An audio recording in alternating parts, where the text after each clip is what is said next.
Something doesn't make sense. At a time when Western headlines are telling you inflation is cooling, markets are stabilizing, and commodities are under control, one of the most strategically important metals in the world is quietly being pulled off the market at scale, not by retail investors, not by hedge funds chasing momentum, by China. Over the past few months, import data and exchange activity have started to show something unusual. Silver isn't just being bought, it's being absorbed. Large volumes moving through Shanghai, inventories shifting, premiums behaving in ways that don't align with what the global price is suggesting. And yet, if you look at the charts most investors are watching, nothing seems urgent. Prices appear relatively contained. Volatility looks manageable, almost boring. That's the contradiction. Because historically, when a commodity sees this kind of steady, aggressive accumulation, especially from a nation known for long-term strategic positioning, the price doesn't stay quiet for long. So the question becomes unavoidable. If silver isn't truly in demand, then why is China buying like this? And more importantly, what exactly are they preparing for that the rest of the market either doesn't see or is choosing to ignore? Because in global markets, the biggest moves don't begin with noise. They begin with silence. And right now, that silence around silver might be the loudest warning of all. Before we go any deeper, it's important to understand how we approach this. This isn't a channel built on predictions, hype cycles, or chasing whatever headline is trending this week. Because in markets like this, headlines are often the last place real signals show up. We focus on something much simpler and far more revealing. We watch what capital is actually doing, not what's being said, not what's being promised, but where money is quietly moving when no one's paying attention. Because that's where the real story begins. And right now, the movement we're seeing in silver, specifically through China, isn't something you'll hear broken down clearly on mainstream financial media, not because it's irrelevant, but because it doesn't fit the current narrative of stability. So this isn't about selling fear, and it's not about making bold predictions. It's about connecting dots that, on their own, might seem insignificant, but together, start to form a pattern that's very hard to ignore. And once you see that pattern clearly, it changes how you interpret everything that comes next. To understand what's unfolding, you have to zoom in on the sequence, because this didn't start with a headline. It started quietly. Over the past few months, something began to shift inside China's silver market. Import volumes started climbing, not in a sudden spike that grabs attention, but in a steady, consistent flow that's harder to detect unless you're looking for it. At the same time, activity on the Shanghai exchanges picked up. More contracts changing hands, tighter physical movement. Subtle signs that demand wasn't just increasing, it was becoming more urgent. And this wasn't happening in isolation. Behind the scenes, China's industrial machine has been accelerating. Solar production expanding at scale. Electric vehicle manufacturing pushing into overdrive. Advanced electronics, AI infrastructure, next-generation energy systems, all of them relying on silver in ways that most investors still underestimate.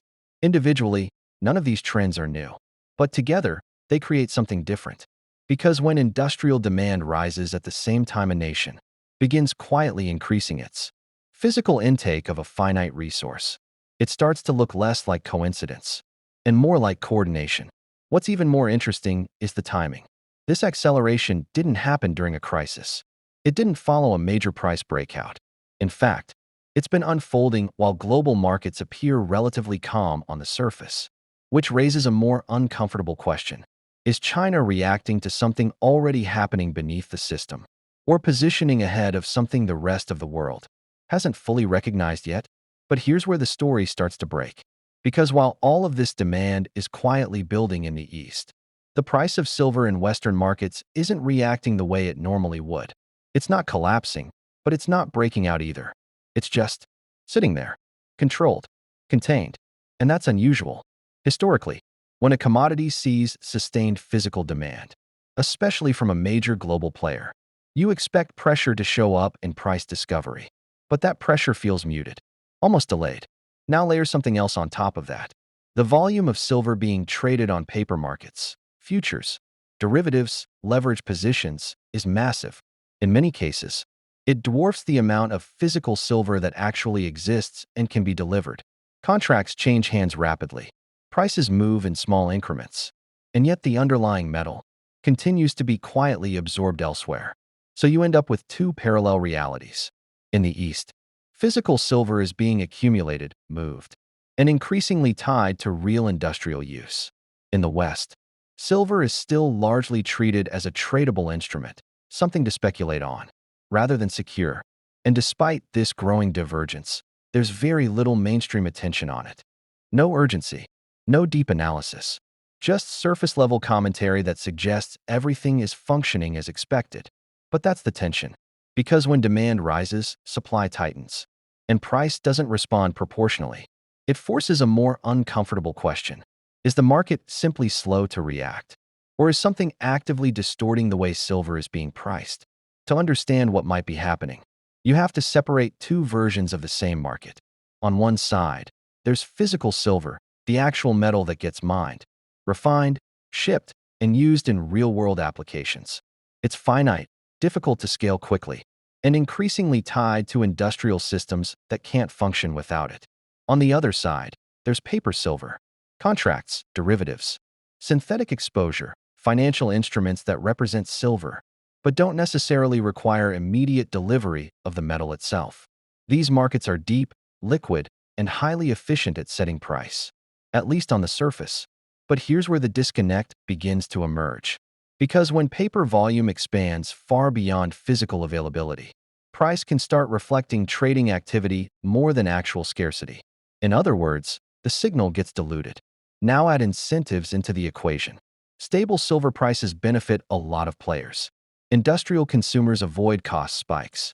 Financial institutions maintain orderly markets. Volatility stays contained. On the surface, everything looks balanced. But beneath that balance, something else may be forming. If physical silver is steadily leaving Western vaults and moving into stronger hands with longer time horizons, then the available supply inside the pricing system is quietly shrinking. And yet, the price doesn't fully reflect that shift. So you're left with a possibility. That's difficult to prove, but even harder to ignore. What if the price of silver isn't fully broken, just temporarily disconnected from the reality of its own supply? And if that's the case, then the real question isn't whether silver is undervalued. It's how long that disconnect can continue before something forces it to close. When you step back from the narrative and look at the underlying mechanics, the picture becomes more grounded and, in some ways, more concerning. Start with supply. Silver is rarely mined as a primary metal. Most of it comes as a byproduct of mining for copper, lead, or zinc. That means production isn't easily ramped up just because demand increases. Add to that declining ore grades and rising extraction costs, and you get a supply side that is relatively rigid, even as global demand evolves. Now compare that to what's happening on the demand side. A decade ago, silver demand was heavily tied to traditional uses, jewelry, coins, and some industrial applications. Today, that profile has shifted significantly. Solar panels require silver for conductivity. A decade ago, silver demand was heavily tied to traditional uses, jewelry, coins, and some industrial applications. Today, that profile has shifted significantly. Solar panels require silver for conductivity. Electric vehicles use it in multiple systems. Advanced electronics, AI infrastructure, and next-generation energy grids are all increasingly dependent on it. So while supply remains constrained, demand is not only growing, it's transforming. Then there's the historical perspective. The gold-to-silver ratio, which has long served as a relative valuation metric, has spent extended periods at levels that suggest silver is undervalued compared to gold. While this ratio fluctuates, the current structure doesn't fully reflect the industrial importance silver now carries compared to previous decades. Put simply, the market is treating silver like it's still the metal of yesterday, while demand is being driven by the systems of tomorrow. And when you align all of these factors, tight supply, accelerating industrial use, and valuation metrics that haven't fully adjusted, you start to see something more structural than a short-term move. Because this isn't just a spike driven by speculation or temporary demand. It's pressure. And that pressure, if it continues to build without release, doesn't disappear. It eventually forces a response. To really understand the weight of what's happening, you have to step outside the silver market entirely and look at the broader shift taking place in the global system. Because this isn't just about one metal. It's about how nations position themselves in times of uncertainty. For years, China has followed a very specific pattern when it comes to strategic resources. It accumulates quietly over long periods, often before the rest of the world fully understands why. Whether it's energy, rare earth elements, or agricultural reserves, the approach is consistent: secure supply first. Let the narrative catch up later. And now, silver appears to be entering that same category. At the same time, there's a growing shift away from dollar dependence across multiple economies. Trade agreements are being restructured. Settlement systems are evolving. And within that transition, physical assets, things that hold value outside of currency systems, are becoming increasingly important. This is where the broader alignment begins. BRICS nations, along with several emerging economies, have been steadily increasing their exposure to hard assets. Gold has been the primary focus, but silver, due to its dual role as both monetary and industrial, sits in a unique position within that strategy. Now contrast that with the West. While Eastern economies are building reserves and securing physical supply chains, Western systems continue to expand through debt, leverage, and financial instruments. Growth is being maintained, but often through mechanisms that depend on stability remaining intact. So you end up with two very different approaches to the same uncertain future. One is accumulating tangible assets. The other is reinforcing financial structures. And when silver sits at the intersection of industry, currency, and global trade, it stops being just a commodity. It becomes part of a much larger geopolitical equation, which leads to a more important question. Is this surge in silver really about short-term profit? Or is it quiet preparation for something much bigger? At this point, the situation can unfold in more than one way, and neither path requires extreme assumptions. Both are grounded in how markets typically resolve imbalances, like the one building beneath silver. The first scenario is a controlled breakout. In this case, the market gradually begins to recognize the pressure. Physical demand continues rising. Supply remains tight, and over time, price starts adjusting upward in a steady, controlled manner.